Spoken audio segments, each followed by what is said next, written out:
My husband's obsession with Freemasonry has been tearing apart our marriage, but I just found out he hasn't even been a member for years. Hi there, the long and short is that for about 6 years now my husband, 34M, has been a Freemason and I, 35F, have always supported him on this. My grandfather was a Freemason, so it's not really new to me or anything, and I don't believe in any of the conspiracy crap you find online. But I'm starting to think it may not be the best for him. My grandpa always used to say it went family, work, masonry, but in my husband's case it's more masonry, masonry, masonry, then family, then work, then masonry again. He attends lodge nearly every night. For context, my grandpa would go a couple times a month, and yet he's only a fellow craft, so not a part of the add-on things like the Scottish Rite or Shriners or anything. I genuinely don't know how he has the stamina for it, because I'm a part of an improv theater club and frankly every other week is enough. Sometimes he's gone for hours, other times an hour or even less. When I ask him what he's doing, he gets defensive and says he can't tell me because he has to maintain secrecy. I knew full well there'd be some lessons and ceremonies I wouldn't exactly be getting a front row seat for, but I don't think it's that unfair. I ask what he could be possibly doing that occupies him practically daily. Hell, some days when he comes back early, he goes to his man cave to do more work for them. Apparently he's volunteered to do admin work for his Grand Lodge, but when does it end? He doesn't get paid for any of this, and he spends so much on dues to actually do this. I've even tried to get involved via the Order of Eastern Star, something I've always wanted to be a part of, but he point blank shut it down and said that we can only look into that when he becomes a Master Mason, which is apparently still years away.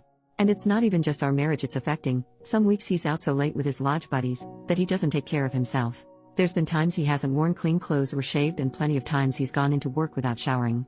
Sometimes he doesn't even go into work and just calls in hours late to say he's been called for urgent lodge business. His boss is too good to him and lets it slide because he's genuinely blown away that my husband's in the Masons and thinks these meetings must be dead important.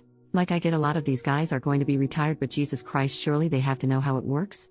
It's making a bad impression with people, and I genuinely can't remember the last time we did a thing together as a couple. Plus our bedroom has been dead for at least a year, which I've sort of put up with because I have a low libido, but I guess it's just another symptom. Every time I ask him to do anything he just tells me he's too tired. I guess how do I get it across to him? His Masonic life needs to slow down. It's not even affecting just me, it's affecting our whole lives, but I don't even know where to begin. I don't want him to leave the Masons, just maybe calm it down a little so we have our lives back. How can I get this across to him without seeming that I'm jealous of the secrets or I want to worsen the wedge between us? By the way, I did actually email the worshipful master at his lodge, just say I'm kind of worried for him, but I've not heard back yet, and if they're all this active, not sure how much help he'll be. Thanks for any advice. At it later that day, the worshipful master just emailed me. Apologized for taking his time and explained my husband has not been a member of that lodge for at least 5 years, having left just under a year after he joined. Apparently he had difficulties with the leadership and had been repeatedly cautioned for soliciting the other lodge members. He told me that he checked with other lodges in the area and none of them have any record of him switching, so it seems he demitted entirely.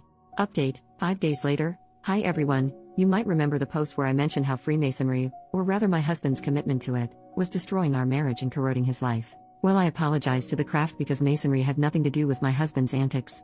In my edit to the post, I mentioned I had spoken with the current worshipful master, basically the lodge's chair, and he informed me my husband had demitted from that lodge years ago and never joined any others. He did suggest it could be a clandestine lodge, and in a way I hoped this would be the case, but I think we both knew that was highly unlikely. He also ended up putting me through to a past master who was senior warden of the lodge around the time my husband quit, and apparently it was a jump before he was pushed situation.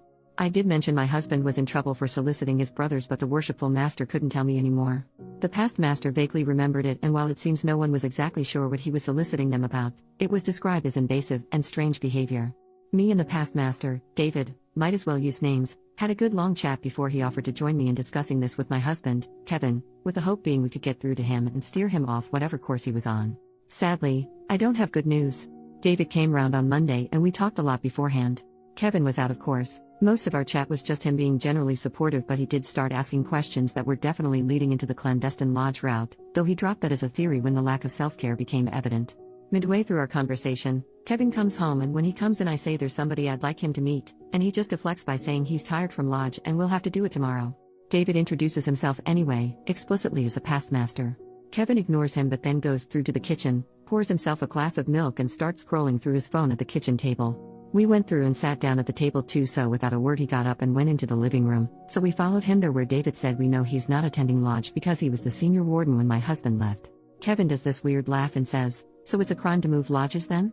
David says no other lodge in the area took him on, and Kevin goes a little bit red before saying that's because he switched to PHA, and then sort of insinuates David is racist for taking issue with that.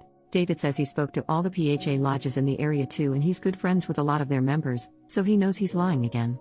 Kevin just says look, he's tired, he's not doing this, but I told him we know something's up and well, the majority of you thought it was drugs, so I just said look, is it drugs? He said no, but finally admitted yes, there was something up and asked if he could show us something. Just he needed to go to his car. David said that's fine, we'll come with him. Well, I guess in Kevin's defense he did need to go to his car. In the trunk he got out this black sports bag and I didn't know what I was expecting, but I don't think anything could have prepared me for what he showed us was inside. When we got back into the house, he got out this near lifelike, latex horse mask and other leather and latex fish gear, full suit with harnesses and everything. If you were expecting anything to happen, there wasn't anything, we kind of just stared in total silence. Eventually Kevin restarted the conversation by explaining he was into a BDSM fetish called pony play and that he went down the rabbit hole a long time ago. I won't really go into the full details, but long and short is he's clearly been dealing with homosexual feelings and submissive desires for a long time, though he's still in denial about both of them and is adamant he's not bi or gay, 100% straight, etc. Obviously he's at least, and most probably, bi, but he wouldn't hear it. Anyway, he explained when he was really struggling with these feelings, the urge as he calls it, that's when he joined Freemasonry because he hoped it would prove a distraction, help improve, etc., and then sort of implied being around old men would put him off guys. I could tell David was a bit offended, but he didn't say anything. But yeah, apparently this is what the soliciting was about. Obviously joining the Masons didn't make these feelings go away, so he said he initially started trying to see if any of them felt those feelings too, but no one would bite. Apparently midway through he discovered the pony play rabbit hole on a BDSM website and was utterly hooked. This is when his soliciting went from hey, I'm having these feelings towards guys, this is totally normal, right brother? To hey, are you looking to buy a pony, brother? He claimed he didn't leave because he was being disciplined, but because of how goddamn prudish everyone was. Yeah. Apparently he was already deep into the hole, and while he'd be attending lodge a couple times a month legitimately, the other times were him doing the BDSM stuff. Apparently it began with escorts, but eventually he graduated to pro-doms because too many of them found it weird or weren't into it enough. There's one main one he goes to the most, called Mistress Candy, but when she's busy he'll go to other ones. And if that's not an option, he'll go find a cheap hotel to self-care or do it with an online mistress. Oh, there's a lot of them apparently, and that was how he got into findoms, where the whole thing is he gives them money for nothing in return. I don't really know how to describe how I felt as this all came out. The shock, the betrayal, the rage, the upset, the hurt. I suppose I feel quite numb now, but none of it could have prepared me for what he did next. David said, so you've been having an affair then and using the craft as cover? Kevin got very angry and said he's not been having an affair. This sparked an argument, again won't go into the details, where Kevin's excuse was that at no point was he in control during this, because Mistress Candy made use of hypnosis to control him, and sometimes the urge was so powerful it would shift him into Sparkles, his pony persona, involuntarily. He didn't use this as an example, but I guess it's kind of like a Dr. Jekyll and Mr. Hyde situation. Again, no remorse or contrition, and he said we can still fix this with couples therapy because apparently I wasn't satisfying his needs. How did he come to that conclusion? Well, I never independently suggested pony play and give him an avenue to open up about it. This is somehow my fault. I won't go into the arguments that followed, but it ended with me packing a bag and David taking me to my parents' place. I've told Kevin I'll be seeking a divorce.